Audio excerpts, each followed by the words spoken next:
Te sorprenderás al descubrir las razones que te impiden tener una comunicación efectiva con el Creador del universo. En este video te voy a revelar por qué a veces no escuchas a Dios cuando oras. Te voy a hablar de la razón por la que no escuchas a Dios cuando la falta de comunión íntima con Dios. ¿Qué significa esto? ¿Cómo podemos tener una comunión íntima con Dios? ¿Qué beneficios nos trae esto? Te lo contaré a continuación. La comunión íntima con Dios es la relación personal y profunda que tenemos con Él. Es escucharlo, sentirlo, conocerlo y amarlo. La comunión íntima con Dios es lo que nos hace hijos de Dios, y no solo criaturas de Dios. Esta comunicación nos da paz, gozo, sabiduría y propósito. Para lograr esto tenemos que hacerlo a través del Espíritu Santo. El Espíritu Santo es la tercera persona de la Trinidad, que es Dios mismo. El Espíritu Santo es el puente para comunicarnos con Dios y escuchar su voz. Pero, ¿cómo podemos activar la presencia del Espíritu Santo en nuestra vida? La respuesta es a través de la adoración. La adoración es la expresión de nuestro amor y reverencia hacia Dios. La adoración es rendir nuestro corazón, nuestra mente, nuestra voluntad y nuestra vida a Dios. La adoración es lo que nos hace entrar en la presencia de Dios y experimentar su gloria. Cuando adoramos a Dios, el Espíritu Santo se manifiesta en nosotros y nos habla al corazón. El Espíritu Santo nos revela los pensamientos y los propósitos de Dios para nuestra vida. El Espíritu Santo nos hace sensibles y obedientes a la voluntad de Dios. Por lo cual, si quieres escuchar a Dios cuando oras, debes tener una comunión íntima con Dios a través del Espíritu Santo. Debes adorar a Dios con todas las fuerzas de tu ser y dejar que el Espíritu Santo te hable al corazón. Debes estar dispuesto a seguir las instrucciones, las correcciones y las bendiciones que Dios te da. Debes estar atento a las señales, las sincronías y las sorpresas que Dios te envía. Si haces esto, te aseguro que tu vida dará un giro de 180 grados. Escucharás y verás las respuestas de Dios en tu vida. Tendrás una relación profunda con el Creador del universo. Serás un hijo de Dios, y no solo una criatura de Dios, y tendrás paz, gozo, sabiduría y un propósito. Sin embargo, en nuestra búsqueda de una relación más profunda con Dios, nos encontramos enfrentando obstáculos que a menudo nos impiden experimentar su presencia de manera íntima y cercana. Pero, ¿cuáles son estos obstáculos y cómo podemos superarlos? Veamos algunos ejemplos. En Mateo leemos: «Porque si perdonáis a los hombres sus ofensas, os perdonará también a vosotros vuestro Padre Celestial, pero si no perdonáis a los hombres, tampoco vuestro Padre perdonará vuestras ofensas». Cuando retenemos el perdón hacia aquellos que nos han herido, construimos muros que nos separan de la gracia divina. Por otro lado, la incredulidad actúa como un freno para nuestra fe y confianza en el poder de Dios. Cuando dudamos de su capacidad para obrar milagros en nuestras vidas, limitamos su acción transformadora. Esta falta de fe nos impide experimentar el poder de Dios y también socava nuestra relación con Él. Recuerda que Dios es omnipotente y que nuestra fe en Él es la llave que desbloquea su poder en nuestras vidas. Por otra parte, existen historias bíblicas que nos enseñan sobre los obstáculos que podemos encontrar al escuchar a Dios y cómo podemos superarlos. Entonces te pregunto si has sentido frustración, sensación de estar confundido o desanimado cuando oras y no recibes una respuesta clara de Dios. Muchos personajes bíblicos pasaron por situaciones similares y tuvieron que enfrentar desafíos en su comunicación con Dios. Pero también aprendieron a confiar en Él, a persistir en la oración y a obedecer su voluntad. Vamos a ver algunos ejemplos de estos personajes y cómo sus historias pueden inspirarnos y fortalecernos en nuestra vida cristiana. El primer personaje que vamos a ver es Moisés, el gran líder del pueblo de Israel, que liberó a su nación de la esclavitud de Egipto. Moisés tuvo una relación muy cercana con Dios, tanto que la Biblia dice que Dios hablaba con él cara a cara. como quien habla con su amigo. Éxodo 33, 11. Sin embargo, esto no significa que Moisés siempre entendiera lo que Dios le decía o que no tuviera dificultades para escucharlo. De hecho, hubo varias ocasiones en las que Moisés se sintió inseguro, temeroso o impaciente al seguir las instrucciones de Dios. Veamos algunos ejemplos. Cuando Dios se le apareció a Moisés en la zarza ardiente y le dijo que lo había elegido para liberar a su pueblo, Moisés se llenó de dudas. Le preguntó a Dios quién era él para ir ante el faraón, qué nombre debía decirle al pueblo que lo había enviado, qué hacer si el pueblo no le creía, cómo hablar si él era tartamudo y si no podía enviar a alguien más en su lugar. Moisés no se sentía capaz ni digno de cumplir la misión que Dios le había encomendado, y trató de resistirse a su llamado por miedo. Pero Dios le respondió con paciencia y le dio señales, palabras y recursos para que confiara en él y en su poder. Dios le dijo: «Yo estaré contigo». Esto nos enseña que a veces podemos tener miedo o dudar de lo que Dios nos dice, especialmente cuando nos pide que hagamos algo que nos parece difícil o imposible. Pero Dios no nos deja solos, sino que nos acompaña, nos capacita y nos provee de todo lo que necesitamos para obedecerlo. No tenemos que confiar en nuestras propias fuerzas, sino en las de Dios, que son infinitas. Así que la próxima vez que sientas que Dios te está llamando a hacer algo, no le pongas peros. Hazlo aún sintiendo miedo, pero con plena fe y convicción que tienes un Dios que nunca te desampara. Otro obstáculo que Moisés tuvo que superar para escuchar a Dios fue cuando se encontró con la rebelión de su pueblo en el desierto, después de haber salido de Egipto. El pueblo de Israel se quejó contra Moisés y contra Dios por la falta de agua, comida y seguridad. Incluso se atrevieron a decir que preferían volver a la esclavitud que seguir en el desierto. Moisés se sintió abrumado y angustiado por la actitud de su pueblo y le dijo a Dios: «¿Por qué me enviaste?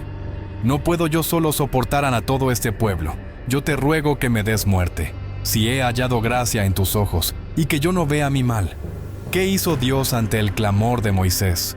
¿Lo reprendió, lo abandonó o lo castigó? No. Dios le mostró su misericordia y su compasión. Le dijo que no estaba solo, sino que le daría 70 ancianos que lo ayudarían a llevar la carga del pueblo y que les daría carne para que comieran. Dios también le recordó que Él era fiel a sus promesas y que cumpliría con su plan de llevarlos a la tierra prometida, a pesar de la incredulidad y la desobediencia del pueblo. En muchas ocasiones podemos sentirnos agobiados o desesperados por las circunstancias que nos rodean y que podemos pensar que Dios nos ha olvidado o que no nos escucha. Pero Dios no nos deja solos, sino que nos consuela, nos fortalece y nos da ayuda. Dios también nos recuerda que Él es fiel y que cumple sus propósitos, aunque no los entendamos o no los veamos. Así que la próxima vez que sientas que estás en el desierto, no te quejes, confía en su plan y en su fidelidad. Dios también nos muestra su gracia y su perdón, y nos llama a interceder por aquellos que nos ofenden o nos hacen daño. Cuando te sientas atacado o juzgado por otros, no te defiendas, sino que deja que Dios pelee por ti y ora por tus enemigos. La voz de Dios puede ser una palabra, una frase, una idea, una imagen, un sonido, un sentimiento, una impresión, entre otros. La voz de Dios tiene el propósito de revelarnos quién es Dios, quiénes somos nosotros, qué quiere Dios de nosotros y cómo podemos agradarle y servirle. Pero ¿cómo podemos reconocer la voz de Dios? ¿Cómo podemos saber si lo que escuchamos es realmente de Dios o no? Aquí es donde entran en juego las distorsiones de la comunicación espiritual. Las distorsiones son aquellos factores que alteran, deforman o interfieren con la recepción y la interpretación de la voz de Dios. Pueden ser factores internos o externos, conscientes o inconscientes, voluntarios o involuntarios. El problema es que las expectativas pueden limitar nuestra capacidad de escuchar a Dios, ya que podemos ignorar o rechazar todo lo que no se ajuste a lo que esperamos. Por ejemplo, si esperamos que Dios nos hable con una voz audible y majestuosa, podemos pasar por alto las pequeñas impresiones o intuiciones que nos da en nuestro interior. O si esperamos que Dios nos diga lo que queremos oír, podemos confundir su voz con nuestros propios deseos o fantasías. Segundo, los prejuicios son las opiniones o actitudes que tenemos hacia algo o alguien sin tener una base objetiva o racional. Los prejuicios pueden ser positivos o negativos. El problema radica en que los prejuicios pueden influir en nuestra forma de escuchar a Dios, ya que podemos interpretar su voz de acuerdo con lo que nos conviene o nos agrada, o lo que nos molesta o nos desagrada. Por ejemplo, si tenemos un prejuicio positivo hacia una persona, podemos creer que Dios nos está hablando a través de ella, aunque lo que diga no sea bíblico o verdadero. O si tenemos un prejuicio negativo hacia una situación, podemos pensar que Dios nos está castigando o abandonando. Aunque lo que pase sea para nuestro bien o nuestro crecimiento, te invito a que retrocedas un poco el video y vuelvas a escuchar lo que te acabo de decir. Tiene un gran significado. Tercero, las interpretaciones erróneas son las conclusiones equívocas que sacamos de lo que escuchamos de Dios. El problema es que las interpretaciones erróneas pueden causar confusión, frustración o decepción. Por ejemplo, si escuchamos de Dios que nos va a dar una bendición, podemos interpretar que se trata de algo material o temporal, cuando en realidad se trata de algo espiritual o eterno. O si escuchamos de Dios que nos llama a hacer algo, podemos interpretar que debemos hacerlo de inmediato o de una manera específica, cuando en realidad debemos esperar su tiempo o su dirección. La Biblia nos advierte sobre los peligros del ruido espiritual y las distracciones. No caigas en esto. Aprende a darle su respectivo espacio a cada cosa que te suceda en la vida. Recuerda que todo hace parte de su plan. En el libro de Lucas, capítulo 10, versículos 38 al 42, leemos la historia de dos hermanas, Marta y María, que recibieron la visita de Jesús en su casa. Marta estaba muy ocupada sirviendo y atendiendo a los invitados, mientras que María se sentó a los pies de Jesús para escuchar su palabra. Marta se molestó con su hermana y le dijo a Jesús que le pidiera que la ayudara, pero Jesús le respondió: Marta, Marta, estás preocupada y molesta por muchas cosas, pero solo una cosa es necesaria. María ha escogido la mejor parte y no le será quitada. ¿Notas lo que nos enseña? A veces estamos tan metidos en el hacer, en el cumplir, en el agradar, en el tener, que nos olvidamos de lo más importante, el ser. Ser hijos de Dios, ser discípulos de Jesús, ser templos del Espíritu Santo, ser personas que aman a Dios con todo su ser y que aman al prójimo como a sí mismos. Escuchar a Dios significa tener comunión con Él, con su Espíritu y con su palabra. La oración es la forma más poderosa de comunicarnos con Dios. La oración es hablar con Dios, expresarle nuestros sentimientos, nuestros pensamientos, nuestras necesidades, nuestros agradecimientos, nuestras alabanzas y nuestras peticiones. Debes hablar con Él con más confianza que si estuvieras hablando con tu mejor amigo. La reflexión espiritual es la forma más profunda y más fructífera de escuchar a Dios. La reflexión espiritual es pensar en Dios, en su obra, en su voluntad y en su amor. Es examinar nuestro corazón, nuestra vida, nuestra relación y nuestra misión. La reflexión espiritual es evaluar, discernir, decidir y actuar conforme a lo que Dios nos dice. No se trata de reflexionar por reflexionar, sino de buscar, de entender, de asimilar y de responder a lo que Dios nos dice. Medita una y otra vez en esto y te sorprenderás con la habilidad que puedes desarrollar. La reflexión espiritual nos ilumina, nos cambia y nos mueve. Estas tres prácticas, la oración, la lectura de la Biblia y la reflexión espiritual, son indispensables para entender a Dios.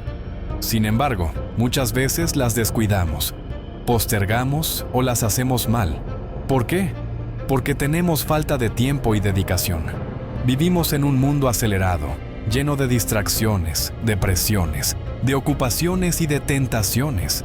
Vas por la vida solo haciendo, y no te detienes un segundo a disfrutar, a meditar sobre la bendición tan grande que te dio Dios, que es vivir. Te invito a que te detengas por unos minutos de tu día y disfruta las cosas sencillas de la vida, los colores, olores, sabores, un abrazo, un atardecer, una tarde con papá y mamá, una película con tu pareja o quizás un tinto con tus compañeros de trabajo. Vivimos en un mundo que nos quiere lejos de Dios, que nos roba el tiempo, que nos quita la atención y que nos desvía el corazón. Nos quieren vacíos y sin espíritu como si fuéramos una máquina. Vivimos en un mundo que nos impide escuchar a Dios. ¿Qué podemos hacer ante este problema? ¿Cómo podemos recuperar el tiempo y la dedicación para escuchar a Dios? Presta mucha atención a lo siguiente, porque te voy a dar algunos consejos prácticos que te ayudarán a priorizar el tiempo con Dios en medio de las ocupaciones diarias. Primero, establece un horario fijo para tu tiempo con Dios. Elige un momento del día en el que puedas estar tranquilo, concentrado y sin interrupciones. Puede ser por la mañana, por la tarde o por la noche, según tu preferencia y tu disponibilidad. No pienses que hay un mejor momento o un momento obligatorio. Aprende a disfrutarlo sin importar el contexto en el que estés. Lo importante es que sea un tiempo reservado para Dios, que no lo cambies ni lo canceles por nada. Así como tienes un horario para trabajar, para estudiar, para comer o para dormir, también debes tener un horario para orar, para leer la Biblia y para reflexionar. Segundo, utiliza recursos que te faciliten tu tiempo con Dios. Aprovecha las herramientas que tienes a tu alcance para mejorar tu tiempo con Dios, para hacerlo más dinámico, más variado y más provechoso. Puedes usar una agenda, un diario, un plan de lectura, un devocional, un libro, una aplicación, una música, un video o cualquier otro recurso que te inspire, que te motive. Lo importante es que lo hagas con propósito. Así como usas recursos para trabajar, para estudiar, para comer o para dormir, también puedes usar recursos para orar, para leer la Biblia y para reflexionar. Tercero, simplifica tu tiempo devocional. Las ocupaciones diarias pueden abrumarnos y hacernos sentir que no tenemos tiempo suficiente para dedicar a Dios. En lugar de sentirte presionado por realizar largas sesiones de estudio bíblico o oración, considera hacer más sencillo tu tiempo devocional. Puedes optar por leer un solo versículo bíblico significativo, meditar en él y orar brevemente. Incluso unos pocos minutos de conexión sincera con Dios pueden tener más impacto en tu día que largas horas de lectura sin propósito ni fe. Espero que te haya gustado este video y que este mensaje te sirva para reflexionar sobre su relación con Dios y la oración. Te invito a que examines tus propios obstáculos al escuchar a Dios y que busques superarlos con su ayuda. Te animo a que busques a Dios con fe, con perseverancia y con obediencia, y que experimentes la alegría y la paz de escuchar su voz. Te recuerdo que Dios te ama, te escucha, te habla, y que quiere tener una relación personal e íntima contigo. Si quieres, puedes compartir este video con amigos y familiares para que ellos también sean edificados y se acerquen más a la voluntad de Dios. También puedes dejarme tus comentarios, preguntas o sugerencias. Recuerda que generar comunidad nos ayudarás a repartir la palabra de Dios. Hasta la próxima, que Dios te bendiga y te proteja siempre. Amén.